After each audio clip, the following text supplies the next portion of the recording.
happy Friday, and thanks for tuning in to RadioFreeRhinecliff.org. And this show in particular, correct me if I'm Norm, I'm your host, Norm. And I'm thrilled and so excited to be here today with Joanna Hess, who is an artist and a local resident for a long time, and the person you're likely to see in the Albert Shahinian Gallery if you climb the few gentle steps up to 31 gentle steps. So that sounds like a Hitchcock film or something. Wasn't it? How many steps were in that Hitchcock 39. film? Oh, was it? Thanks. I'm glad you know that. You'll also see me wandering the streets, visiting with Norm in front of Samuel's Sweet Shop. Yeah. I've been going there like a couple of times a week for coffee around 3 o'clock with my neighbor. It's my neighbor named Stinky. Hi, Stinky.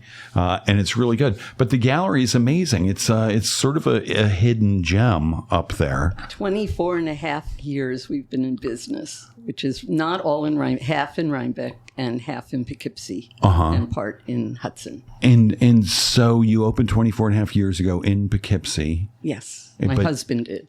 Albert, were you married at the time? We were married. And he surprised me one day and said, Oh, it was actually a couple in Rhinebeck who had a gallery, and one of their parents took ill and they had to take time off, and Albert frequented their gallery, and they said, would you like to run it for a while? And he said, okay.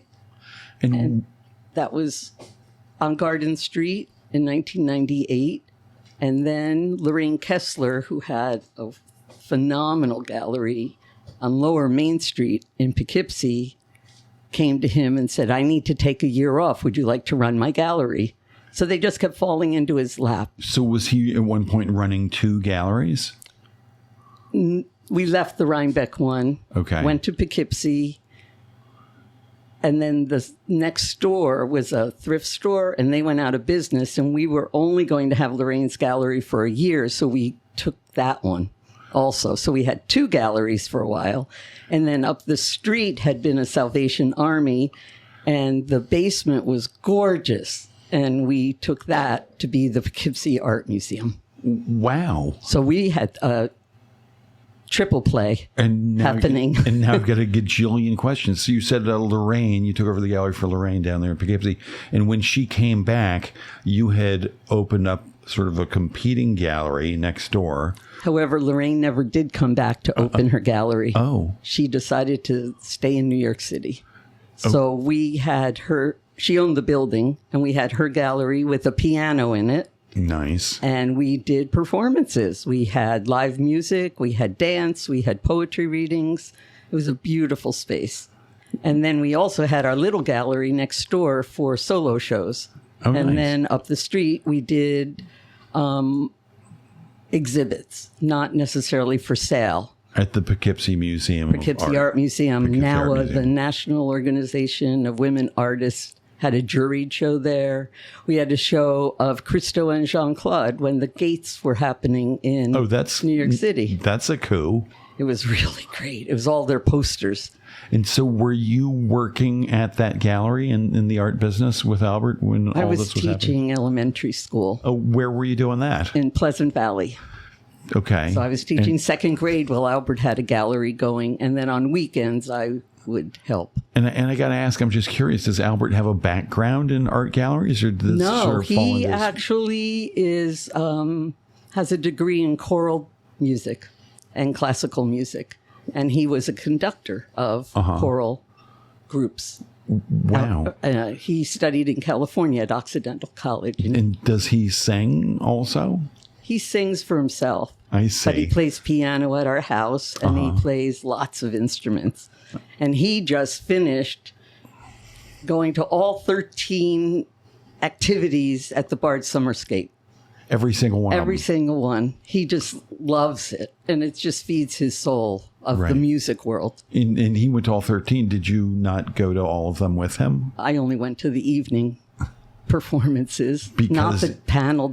Someone had to open the gallery. Yeah, I was going to say, because somehow now you got stuck. I have to do that. And I'm not sure I've ever seen Albert up there at that gallery in Rhinebeck. He's a phantom. A phantom. Well, how did he do that? How did he perpetrate pushing the running of the gallery onto his beloved wife, you? Because someone had to do it. And when I retired, it kind of became we shared the time, and I totally resented it. Yeah, this is what I'm thinking, which is super healthy for relationships. Oh, yes, we get along very well. Yeah. But then this year he started making sounds about maybe we should close. And I said, you can't close before 25 years. And then I was defending keeping the gallery open, which was totally opposite of all these other years going, I don't want to be there. And I'm like, we can't close now. All right, I'm going to try and get back to the timeline here. You're in Poughkeepsie. You had two side-by-side galleries. Yes. You had the Poughkeepsie Art Museum. Yes. And at some point, you moved the galleries to... We were, the Poughkeepsie Art Museum flooded. There was a lot of... It was by the Civic Center, and it was on the hill, and there was a lot of problems with it. And then the neighborhood... Poughkeepsie tends to get to a point where it implodes on itself. And we were doing the ride up and having a great bunch of years. And then it just was time to go. And someone offered us a space in Hudson. Okay. So we tried Hudson. I'm guessing Warren Street. Warren Street. We had another beautiful space. Near the top or? 415 Warren. Okay. And it was like a mini mansion. And it had been a millinery shop at the turn of the 1900s. Mm-hmm. So it had a mirror bigger than this whole space. Right. It had a huge mirror, and it had wainscoting, and it had tin ceiling, and it was just gorgeous. And what's there now? Shop, antique shop, I think. Is the mirror still there? Oh, yeah, you can't not have the mirror there. You can't. It's just a part of the building. Yeah. Well, now I want to go see that space. There are some amazing spaces, amazing retail and ground It was floor. fun for a year, and then the Lehman Brothers housing debacle came in 2009, and we had the sidewalks rolled up, basically. Right. And so I got ill, so we said, let's go home to Rhinebeck. And then we found... And how was that home? It sounds like you were living in Poughkeepsie. No, we never lived in Poughkeepsie. Oh, you lived here the whole time? Yeah. We live at Rokeby Farm. Oh, wow. Are you still living there? Oh, yeah. 34 years later, still living there. Wow. Yeah. That sounds kind of cool. And what is the deal with Rokeby Farm? I was there... a friend, Jenny, had I think it was the old dairy building or something. We lived in what was the greenhouse. Okay. And it was converted into 2 apartments. Okay. And I'd been to her place, and I'd been to a big party there one time in the main house. Yes. What's the deal with this place? It's kind of fascinating. It's magical. Is it? I used to go to help do little projects with Jean Fleming and Gigi Alvarez. Uh-huh. And we would do pageants going down the hill to the river. And at some point, the owner, Ricky Aldrich, said to me, when are you moving here? And I said, I can't afford to live here. And I think my rent was $650 when I moved in, and I needed a roommate. There was no way. And now, it's still very affordable. So we used to do our own. It was very artsy, and we used to do a lot of dinners and festivals quietly. That eventually turned into Sinterklaas. Really? But not quite, but kind of. Eventually. But we'll talk about that later. We will? Yes. All right. When? You remind me when it's time to talk about that. I have 3 topics, and that's one of them. You're like the perfect guest. So that's one of them, Sinterklaas. And the gallery was one, which we're still in the middle of, Yeah. And the third one will be a surprise. Well, the third one, I figured you were going to ask me personal questions and make me cry, and that's like how it goes. Well, or blush. Or something. Yeah. One of those two. I'll tell you, though, when you first started and you said, come on the show, and I would listen to the show, and I go...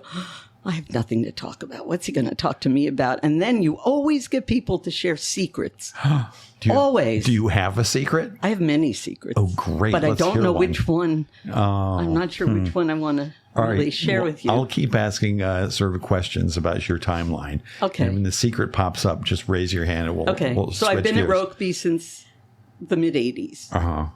And then I got married there. So and it seems like sort of a hippy-dippy, cool, artsy place. It used to be much more that way.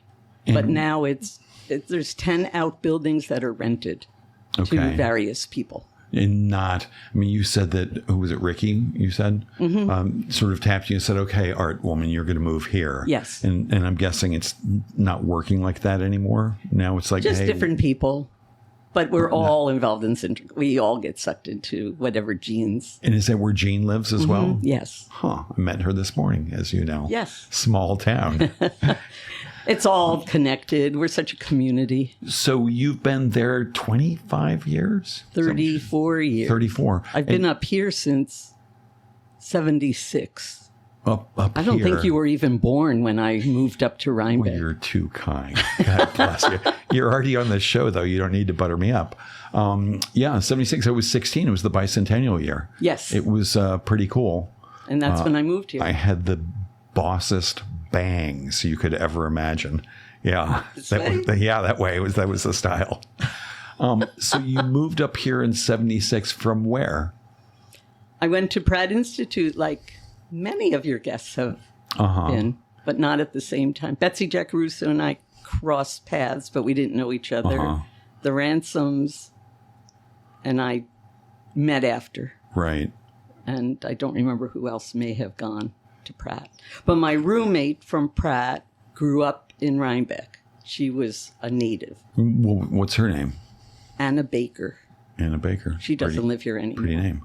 So she grew up here, and you would, I'm guessing, came to visit. I would come on weekends with her, and we would go to, some of you older people may remember, Adolph's at Bard College. It was a bar, and we danced till dawn with the jukebox, and we would party all night. And then we'd cross the river and go to Michael's Diner for breakfast, and then come across the bridge at sunrise. Michael's Diner, was that in Kingston, sort of near the Thruway or something? It still is. Yeah. Huh. Ulster Avenue, Albany. I get confused about that whole thing. It's right by Panera. Oh, okay.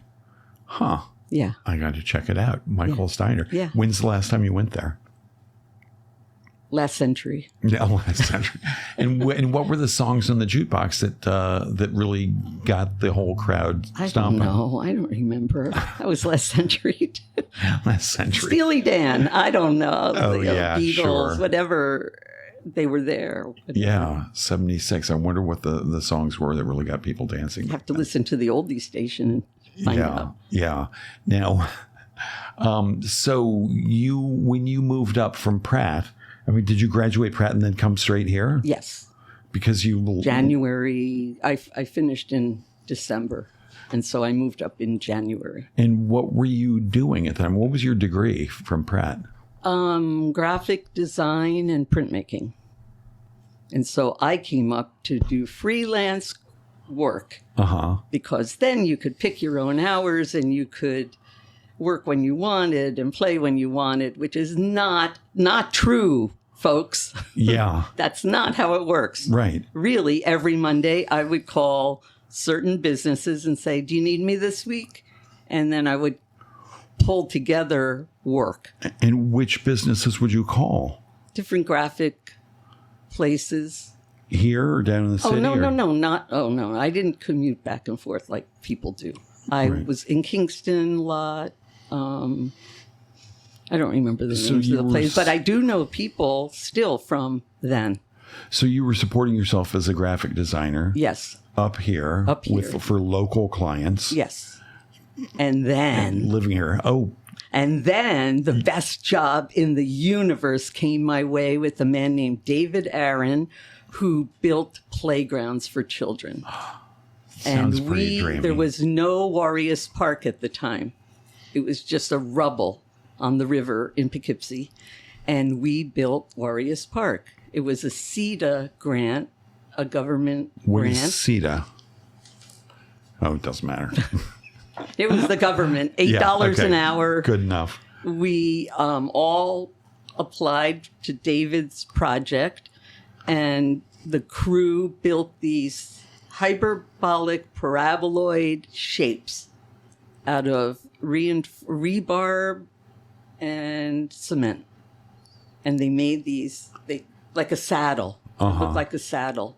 And I ran the mosaic studio where we designed the artwork to go on the structures. And mosaics can last a long, long time. Are they still there? No. Oh.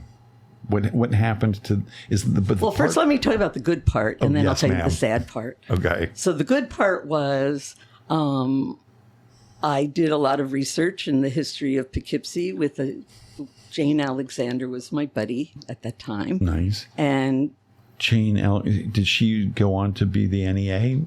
No. Who am I thinking of? Doesn't matter. No, but she has relatives in Okay. town. And we learned a lot about where we live and a lot more about the Smith Brothers cough syrup factory was in Poughkeepsie and other places. And then I got to hire a staff of artists.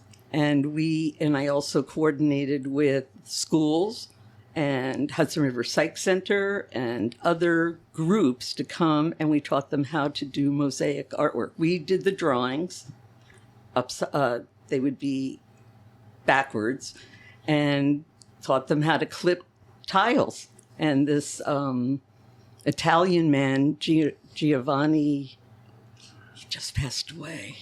He lived in Hyde Park, and he is Italian master of mosaic, and he taught the group of artists how to do it. And did you know how to do that already going into this project? No. So you learned, and then I learned this great new talent. What a blast! And do you still make mosaics? No, but I'm thinking of we added a room to our house, which is going to be my studio, and there's a big blank wall outside. And I was thinking on plywood, I would do a mosaic and attach it to the building. Right. But you can use old plates and other things. You don't have to buy the tiles. But there were 4 structures. One was a boat, and I on the playground. On the playground. One was a boat shape that the kids could climb in.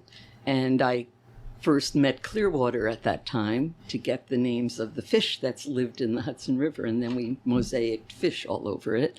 One was a bus stop, because the bus goes down Main Street and there's a loop.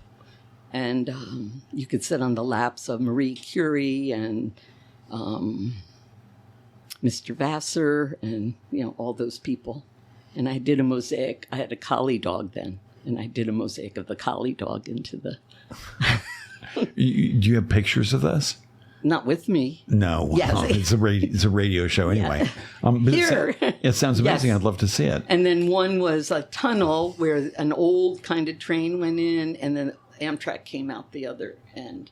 It sounds like a lot of surface area of art. Years of doing this. And that's actually how I was introduced to Rokeby, because the photographer for the place was Ralph Gabrinner, who was at the time married to Jean Fleming. Okay. And Ralph said, the woman who lives here, our landlady, is a talented artist, but she doesn't drive. But I'll drive her if you want to hire her. So Ricky's wife, Anya, became one of my artists in the studio. In the studio down in Poughkeepsie, presumably. Yeah. And so you would prepare these things in the studio and then bring them out eventually? No. People would then come into... it was the old ice house. Yeah. That's still there. That has been a cafe and different things. We were in the ice house. And the kids would come by bus and they'd come in and we'd do mosaics for a few hours. And then when they dried and when the cement structures were ready, we just stored these until the structures became ready to apply them. And they lasted for... Right outside of Warriors Park is maybe a 10, 12-story building called Rip Van Winkle, and it was low-income housing, and the kids came, and whenever they wanted. We had open hours on the weekends. Anyone could come. Right. And those kids, by the time it finished, were grandparents. No. And brought their grandkids to say, I made that. My goodness. Yeah, but in 98, 97 or 98, the city manager of Poughkeepsie said it was too dangerous. The grouting was starting to decay, I guess. Right. And he said it was too dangerous and we're going to tear it down. Oof.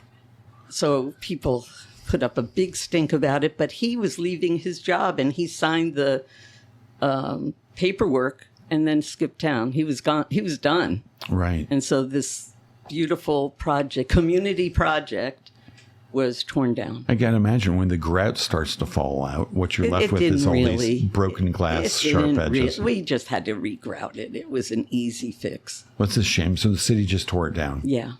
And that became they would start doing music festivals down. The Bardavon did music things down there in that space. And what is it now, that space? I think that's what it's, I haven't been there. Right. I think it's still there. And then somebody else, this wonderful artist who also passed away, Judy, built a whale. She made a whale with mosaics, and that's still there. Oh, nice. In tribute to the whaling industry. And at some point along this timeline, you met your husband, Albert? No. This was in 78 and to 80, 81. I didn't meet Albert till 90, whatever. Okay. Well, how did that happen? So I was introduced to Clearwater back in late 70s, and then in 80 I lived here in Rhinecliff, and my roommate worked at Clearwater, so I got very involved with Clearwater. I helped do their newsletters. We did the beginning of the Clearwater Fest, the revival. That started when I was doing the playground, and then my roommate Linda worked there, and I got to know everybody who are still friends of mine. That sounds like a blast. It was. It was. I've never been out on that. It's a sloop or something like that. It was just, there's a public sale. They're all the time. They're really fun. I've seen it. It's a gorgeous boat. Yeah, it's really incredible. So I have an aside story. Okay, good. That I... Should we pour, you brought a cocktail. Oh, yeah, should we pour a cocktail out for these stories? Yeah. Aside. Bring you the surprise part. Oh, yay. So I had wine glasses all washed and ready, and I was like, these are okay. And then my husband said, I think I have something better. Wow. Gorgeous. And what do you call this kind of glass? I guess antique pink. Antique pink. And then he said, you don't even need the grenadine that's in the drink because the glasses are pink. Right. These are gorgeous glasses. I didn't know about you, Jen. That's okay. So I only brought one for Matt. Well, that's fine. But you can... I have to drive. So... where did you get these gorgeous glasses? I assume in antique stores somewhere. And the drink that you brought is a Jack Rose. A Jack Rose. But How did you decide on that? Because I am not a drinker. And when I turned 60 or so, I said, I should really know how to drink. And so I tried different things like Cosmos, the usual. Yeah. And I was like, these are so common. These, like people I know. I don't drink wine that much. And, right. And then I was at the Hudson Valley Distillery they did women who work in Red Hook, business women in Red Hook nights every month at different shops in Red Hook. And it was there, and the owner poured us this little thimbleful of this drink, but she called it a Nani Rose. So if you go to the Hudson Valley Distillery, you really need to order it. It was so good. Okay. So this is our first attempt at making it. Well, let's see. Shall I do the honors and pour shake into there? It. I think it's already been shaken. All right, good. Here's yours. Oh, it looks pretty, but tastes okay. Here's some for Matt, none for Jen. She's got to drive. And it looks just like the picture. It's very pink, everybody. So you had a taste of this there, a thimbleful, and when you came on this show, and I said you should make a drink, you chose this. Thank you so much. Thanks for being here. Happy anniversary, Norm. It's coming up to be your first anniversary. Coming up on episode 52. I can't even believe it. Ooh. Tastes pretty good. Pretty good. I could see why they say more lemon. More lemon. Lemon. Yeah, you think so? Yeah, but it's good. It really is super yummy. Pretty. So this is a community drink. Since I had to borrow the cocktail shaker, and Matt brought the brandy, and then my husband found the glasses. So yeah, community all over again. But you squeezed the lemons. I squeezed the lemons. And brought the grenadine. Yeah. Well, thank you so much for all of that. Good. And you said you had a side story. So my side story is that this is 50 years ago. I transferred into Pratt Institute, and I was sitting in this hallway with a room with everybody else who transferred in, and I met my friend Michael Sales there 50 years ago. And we sat there, and he's from Nyack, and he started telling me what I thought was a tall tale about Pete Seeger and his boat. He built a sloop, the Clearwater, and he would tell me all about, we had fundraising parties and the sloop, and I've sailed on it out of Nyack, and he would tell me this stuff, and I'm thinking, yeah, right, Pete Seeger built a boat. And then the next day, my friend Charlotte sat with us because we're all trying to register for classes, and he's telling her the whole story. And lo and behold, I married someone who cooked on the Clearwater. That's Albert. Albert. Did you meet him on the Clearwater? No, I met him. We have few stories of how we met, but that's good, depending on the situation. Yeah, but basically, I met him because my car broke down and I was needing a ride. And when you're on the Clearwater, you work a week or two. If you're staff, and you work a couple of weeks and then you have time off, and they have different houses that you can stay in because so he was staying up the road and I needed a ride, and the person who he was staying with picked me up, and he got out of the front seat and went to the back seat, and that's how we think we met. Albert did. Yeah. Are you sticking with that story? Yeah, that's the one we kind of have agreed on. All right, good. That's so funny. And because you remember it differently? Well, we had many meetings before we really. This was the first, wow, you're interesting. Click. And what was it about him that drew you to him that day when he got out of the shotgun seat and moved to the back? He was cute. He was really cute. Fine answer. Super good answer. Good humor. And then what happened after that? Did one of you ask the other out? Then. So it was 1991, and he at that point was scheduling the sloop, and so he had a wall filled with the dates for the whole summer, or spring through fall, and Post-its, different color Post-its for the different morning and afternoon sails in the schools, and two different boats.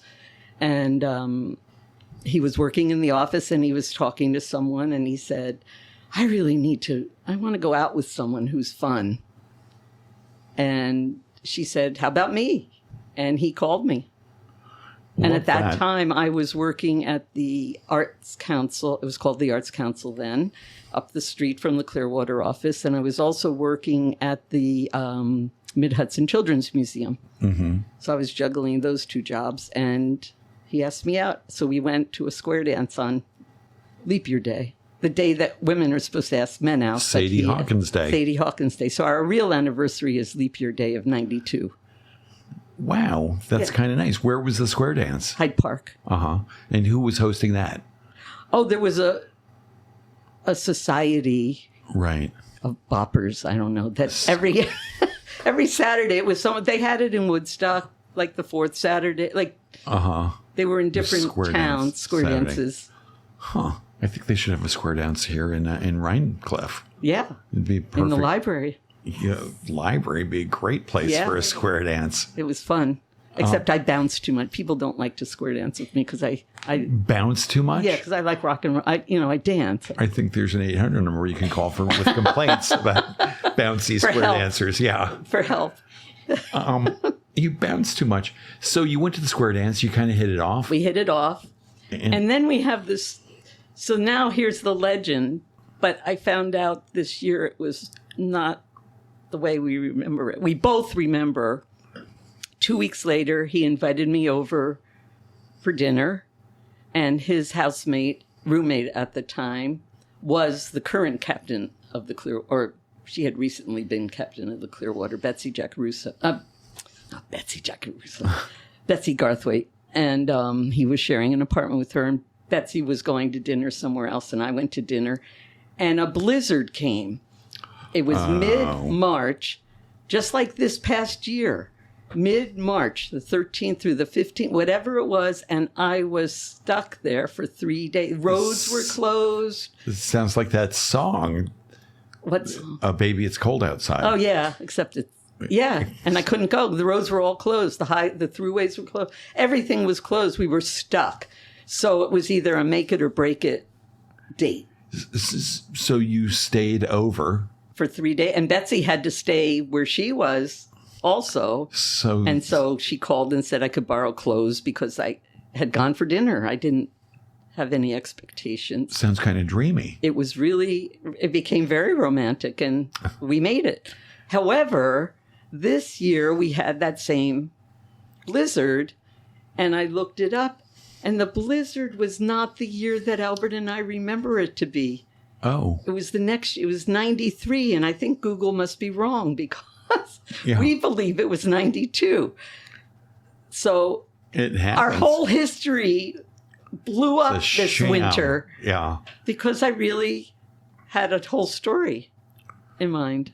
Well, the story remains the same. It's just the dates same. Yeah. But by then we knew each other a year, so it didn't. Yeah, that didn't work. That didn't work. And you got married at some point? At Rokeby. Okay. Beautiful. We had two parties. We had our wedding, and then 2 weeks later we had a party at Wilcox Park we had to limit the wedding part.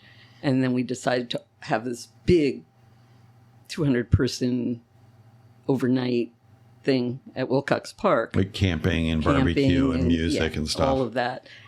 However, it was freezing. It was June 4th, and it was 40. It was freezing. And so we had the grill was going, but people couldn't camp out. They couldn't swim. Right. It rained, and then it lightened up so we could play volleyball. But Roger the Jester, who you may have seen at Sinterklaas, and this puppeteer performed at our wedding party. And it was wonderful. We were cozy under the pavilion, keeping warm. Yeah. It sounds kind of idyllic. So that was 29 years ago. 29 years ago. Hard to believe. And on June, would you say June 4th? That party was June 4th, May 23rd. May something. Mm-hmm. Huh. Well, congratulations. Thanks. It's quite an accomplishment. I think so. Right? Most marriages don't last that long. Yeah. We take separate vacations sometimes. Do you? Is that the secret? That's your tip to young people or old people contemplating marriage? Yeah. Separate vacations. Yeah. And not separate bedrooms. No. No. So where do we didn't even get to our other topic, or we got like a half an hour left. Oh, okay. But if you want to move it along, no, this is fine. It's not what I thought we'd talk about. Oh well, so Albert worked at Clearwater, and then he worked for Pauline Oliveras, who's an accordion player, and then got into the gallery world. Yeah, she passed away. Yeah, so many people, and then he got into the gallery world. So here we are. And you graduated with a degree in graphic design and printmaking. Yes. So you were a fine artist. Yes. At that point. And do you you talked about maybe making a mosaic. What other fine art stuff do you make? I looked at your Instagram page. I saw a really beautiful piece. I haven't been doing much artwork lately because life got in the way. But I do have a monoprint printing press that you will have to come. That's the next topic. So I am going to set my press up in my new studio. And I dabbled in oil painting, but I really didn't have a space to do that. So I sometimes go to Woodstock School of Art and take classes. And a monoprint, how does that work? It's you work on plexiglass, you paint with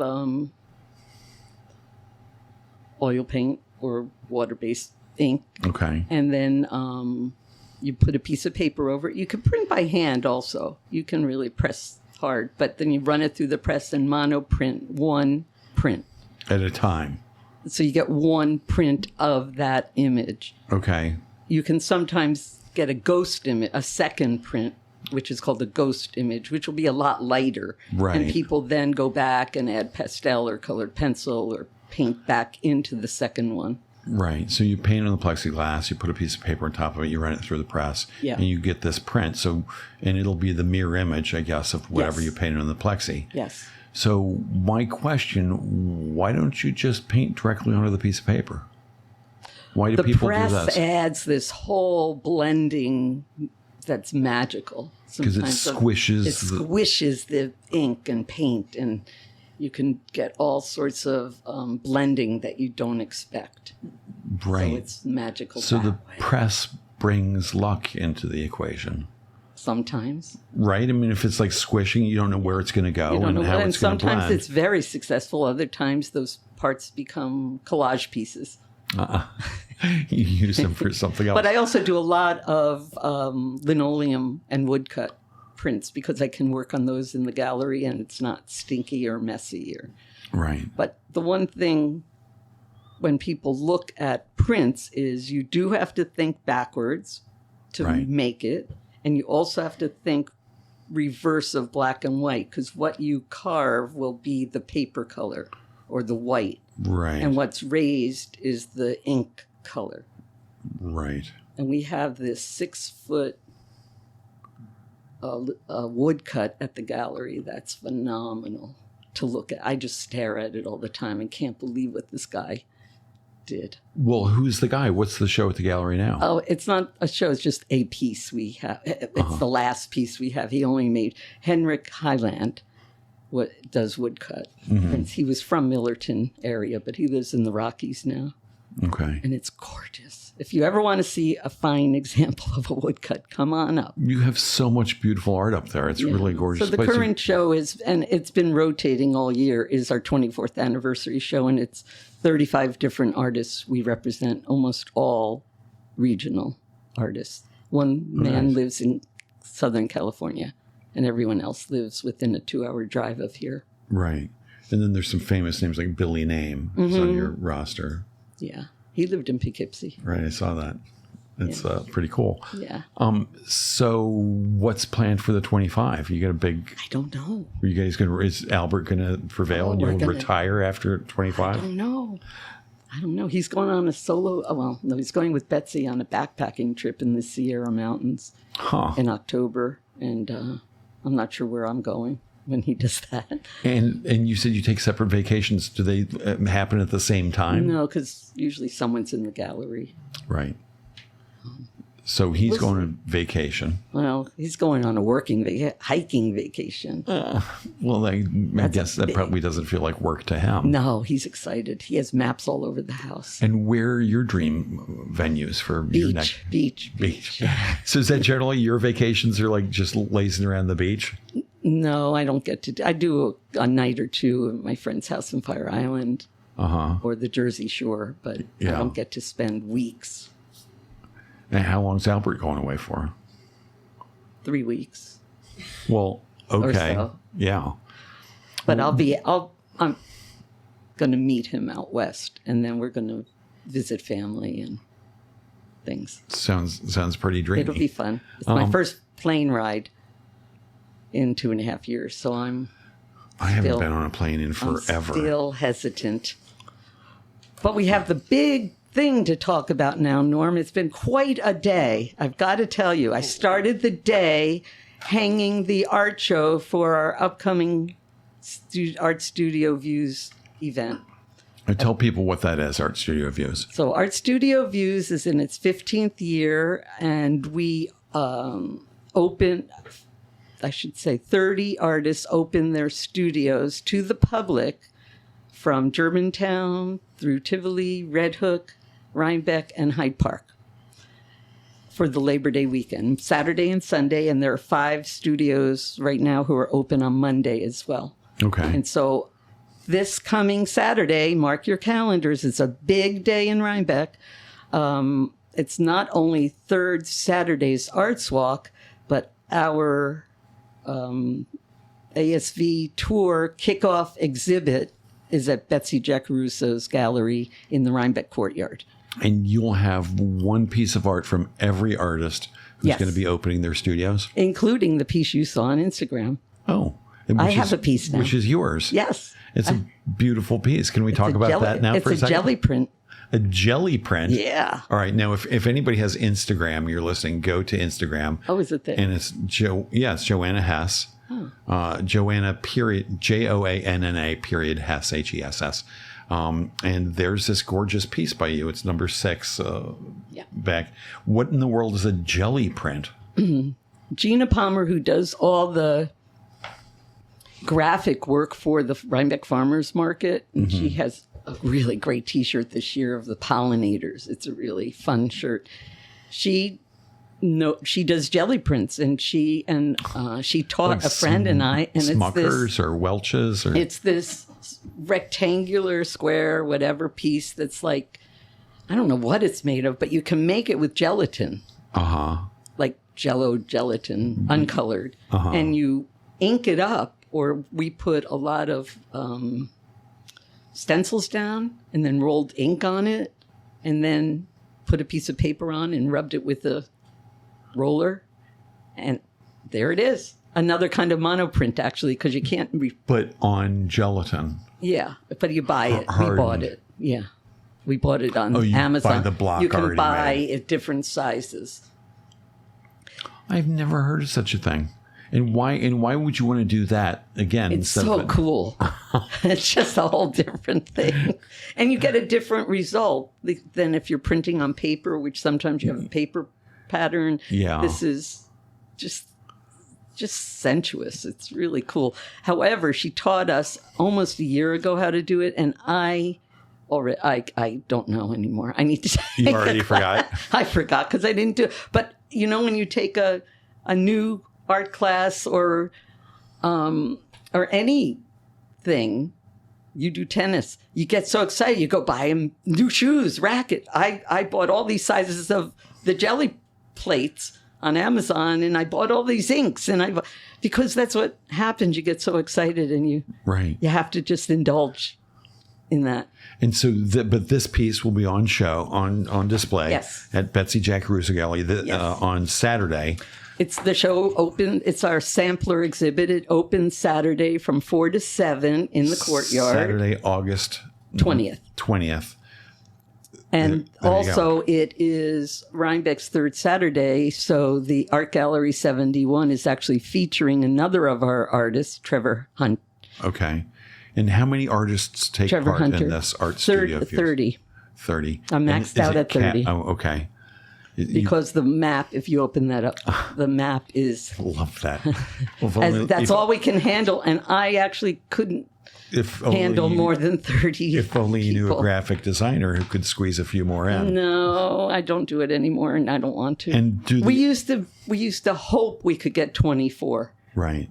Early on, it's like, if we could get 20, 24, we could break even. And so now you have to turn people away. Yes, I have a waiting list. So how many, 30 artists... How many do you expect will come back next year? What percentage generally comes back year after year? This year we only have 4 new artists and a few returning who took COVID years off. Okay. So people want to come back. Some people take a year or 2 off so they could go on the tour. Because if you're an artist showing off your studio and all your fine work and schmoozing with everybody who comes, you don't have time to go and visit a studio. So some people alternate their years and also to make new work. So, and then others have been on the tour almost the entire 15 years. Right. So they may want to take a year off next year. We'll see. Yeah, I did it one year. I was Yes, you one of did. the studios. It was fun. And it was a blast. It was so much fun having people come in and see all my stuff. And I sold a decent amount of stuff. Most artists do. Make it worthwhile. And sometimes people come and they look and then they call and want to visit later. So the studios are open year round by appointment. But what I missed was, because I had to be at home in the studio, I missed going out and about and seeing all this other art. There's so many amazing artists just in this area. Yes. And you represent a whole bunch of them. I love it. At your gallery. I love it. If I'm not making art, at least I'm in the arts. Between the gallery and the studio tour, I'm the diva of arts. Oh, you are? It used to be the Contessa, but I'm moving up now. Oh, and I'm not sure that diva's really... I don't know. I have a tiara. Oh, you do? Yeah. All right. Well, I'm going to say Contessa then. Okay. How much more time do we still I have? don't know. Time? What else did you want to talk about? Sinterklaas. Okay, good. It's the first Saturday of December. The honored animal, I'm going to ruin the surprise for those who don't know. No way. Drum roll. The porcupine. Yay! Do you know what a group of porcupine are called? Oh, please tell me they're called a murder. A prickle. The murder's crows. I know. A prickle. That's perfect. And so a prickle of people porcupines. have been very prickly over the past year or so. So it's like a good... I think the country in general is getting pricklier and pricklier. I think they are. So we need to elevate this porcupine to... porcupine of peace. Yes. Oh, very good. Thanks. So it's the first Saturday in December, as always, closest to the Dutch Sinterklaas. And there'll be magical things all day long that are being planned now. The star is ordered. All of you who love to collect our Sinterklaas stars, the porcupine's so cool. It's a really great star, and it's being die cut right now. So what happens? So the porcupine is the sort of mascot or the animal of the thing. Yes. And where will people see this porcupine? In trees.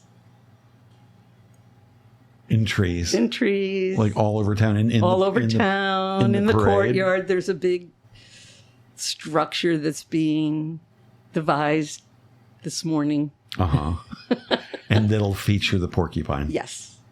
And Winnicke is involved this year, so is tree stuff and porcupine stuff. They do climb trees. They're very fast. I've seen maybe 2 porcupines in my life, and they're super slow. Like I pulled over by the side of the road. I'm like, look, a porcupine, and they're like, whatever. They just don't care. I'm like, I'm standing right next to you with a stick. They're like, whatever. What are you going to do? I think that was a tortoise in your maybe. I only saw one hiking once. Yeah, and it scurried. I don't remember. Fast. It was kind of hanging. But somebody was telling me a great story about there's a town in the Catskills, many towns I'm sure, that have this strange fencing around their yards and under their cars, and it was just an unusual kind of fencing. And she and her friend went hiking and came back, and her car wouldn't start. Because porcupines bite the tubing or the electrical stuff because of the salt in it. And so salt? Hey, gads. So that's why these people had this special fencing under their cars to prevent porcupines. Huh. So learning a lot. Yeah. Every time we have a different... fabled porcupine. Yeah. Well, I learn each year from That's exciting. So is this the official reveal just right now in this show? I guess I did. Yeah. You're the first. Yay. This is my first scoop. Oh. Thank you so much for that. You're welcome. Yeah. I may be fired now from my task at Sinterklaas. Yeah, well. Fired from my volunteer job. Yeah. And what is your volunteer job? Is there... I assemble the star. I organize the group of people who scrutinize the stars because they come flat and we have to put the lights on and label them and tie the description. And then I also assemble the flags that people wave. Those are my two big... No, they're not. What am I saying? I run the Crowns and Branches workshop during the month of November. So cool. For kids who live locally to make their pieces of royalty for Sinterklaas because they are royalty of the day. The kids are the royalty of the day. So they make their crowns and scepters in our workshop, which is in the former gym of the Bubbly Intermediate School. The former Buckley Middle School, also known as the Father Brogan Center. Yes. There. Yes. Between East Market and South Street. Yes, your neighborhood. It's my hood. Yeah, it is so much fun. The kids come in and they're wowed with all the gems we have and unbelievable stuff we get donated. And every year, I can't believe what they create. It's a blast every year to see the kids, walking around with their sticks and their crowns and really being a part of it. So this is all the weekends in November before the day of. Okay. Because the day of can get really a mob scene in there. So I really encourage local families to come early. Right. In November. Right. And there's a Sinterklaas website, I think. Yes. All the dates and times will be posted. Do you know that URL offhand? Sinterklaas. SinterklaasHudsonValley.com. You do. Thank you so much. Or is it .org? .com. It's one of them. Yeah. If that time doesn't you work, type in Sinterklaas Hudson Valley, it'll come up. It'll come to that website. Yeah. And that has all the dates and locations and stuff. Yes. And it's fun to take part of. Last year, I got to be a Grumpus. You were a great Grumpus. Oh, thanks. You had fun. Grumpy Grumpus. It was such a blast. Well, you get dressed up and you're in disguise and you can do whatever you want. Viking helmet. It was really, that was the extent of my costume, really, in some crazy coat. Oh, I thought you had. I had a crazy coat. Yeah. But Martha made sure you did. Yeah. Yeah. That's Martha Tobias who runs the Grumpuses. She's the Grumpus Wrangler. Yes. And you know how to dance. She taught you your Grumpus dance. Oh, boy. She tried to, and I tried to learn it, and mostly got it okay. So it's SinterklaasHudsonValley.com is the URL. And the ArtStudioViews.com. Yeah, is that ArtStudioViews with an S.com. And it is Labor Day weekend, September 3rd and 4th. Plan at least one day in like 4 or 5 or 6 hours of just going around and seeing different artists. And there's a map on here, right? So you can We have the map. The map is on the website. The map is in the... If you want a brochure, we have 6 headquarters where you can pick up brochures. Hyde Park, Artist Collective, Art Gallery 71 in Betsy Giacaruso in Rhinebeck, Equus Art Gallery, and Harvest Gallery at Gregg Farm in Red Hook, and Tivoli Artist Gallery. And I'm guessing Albert Shahinian Fine Art in... All over. And I'll mail you one. If you send me an email, I will mail you a brochure. Right. But people can find all that stuff on the website. Yes. All right. Well, we have like 5 minutes left. Did you have other things you needed to talk about? Okay. We did all my topics. We did? Yeah. All right. Well, we could play like tic-tac-toe or something. Okay. So what other topics did you have? You didn't get to all our secrets. Yeah, I want to hear the secrets. Oh, what's my secrets? Yeah. Well, I told you the one of the Clearwater. The Clearwater. Yeah. And the porcupine. And yes, I shared You left that one out of the bag. And what should I tell you about the tour? What's my secret on the tour? I don't know. Oh, I had one more topic. Oh my God, how did I forget? This year, I celebrated my 17th anniversary of getting a kidney transplant. Wow. And my sister just celebrated her 9th anniversary of receiving a kidney. Wow. So we inherited a disease from our father called polycystic kidney disease. And he died quite young at age 39. And I want to encourage, bribe, tell you all to become an organ donor. And where can people go to do that? they can go to motor vehicle and sign up on your driver's license. Okay. They can go to Organ Donor New York. I'm sure there's a website Right. to They can register. Google it. Yeah. I'm an organ donor. It says so on my driver's license. It's super easy to do. Very easy. Like you And just check they a are box. not going to kill you if you have surgery and take your organs. My sister's donor was her landlord, who was an undertaker. No way. And he wrote her a letter. This is the crying part. And he wrote her a letter on New Year's Day that she just figured was a rent increase. And Right. it was, I want you to have a full life. I want you to live happily. And I'm going to give you my kidney. And he was a perfect match. Yay, Jerry. Wow. And so Jerry, and this is interesting, Jerry now has one kidney. Yes. And that's really all you need if you've got a healthy kidney. Yes. And if anything ever happens to a donor's living kidney or native kidney, right. you get put to the top of the donor list. Oh, now I'm To gonna, recipient list. now I'm going to cry. Yeah. Yeah, my neighbor Leslie. Oh, yes. 10 years ago. You know Leslie McNeil? I do. Just out of nowhere, she decided she wanted to become a kidney donor.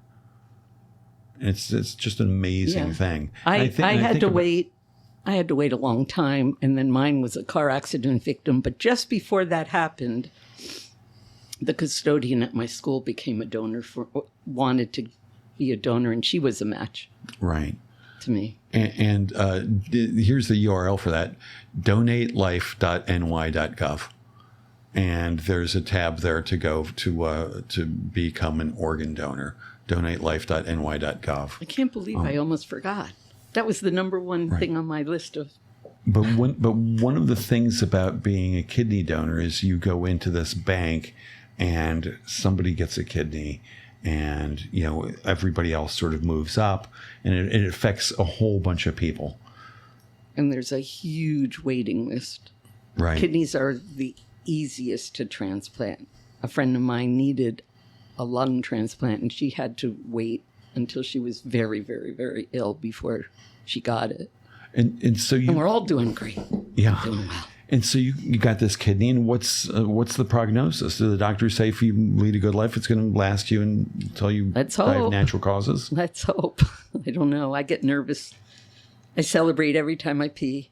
And I thank that young woman and her family. And are you in touch with her family? No, they didn't want to.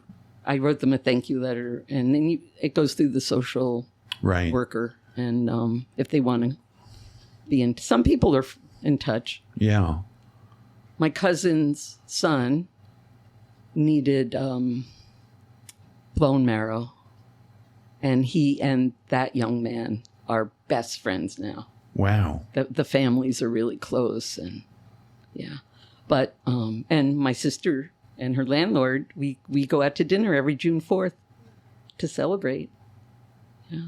It's amazing. It's amazing. Yeah. And even, it's the only organ you can do as a living person. You can give a kidney. But once you pass, there's like 8 organs you can donate. And your skin and your cornea. And it just goes on and on and on. Tendons and ligaments and... It's, just leave your body to the hospital and they'll take care of you. Yeah, I mean, apart from maybe some sort of like religious prescriptions against it, there's really no reason to not do that. No, and there isn't. Like, you're not using it. You're not using it. Right. And I'm Jewish, and you're supposed to be buried within 24 hours, and they take care of it. If as they an organ, they harvest it all, they get you ready, and 24 hours, you're done. Right. So there's no excuse. No reason. You can't take it with you, and we got to go, I guess. I guess so. We're out of time. It's been a fast hour. Did we cover everything? That was a rambling hour. Well, it was perfect. Okay. You're just a treat. I'm so happy you could come in. I'm excited. I want to do it again. Everybody, okay. ArtStudioViews.com. It's Labor Day weekend, Saturday and Sunday. A couple of studios are open Monday. Yes. And this is, what year is it for you? 15? 15 for the tour, 11 for me. Amazing. Yeah. All right. Well, Joanna Hess, thank you so much for being Norm, here. This is great. I forgot your well, I'll give it to you off air. All right. Everybody have a great Friday. Thanks for tuning in. Have a fabulous weekend, and take care. Thanks, Norm. Bye. Thank you, Joanna. Oh.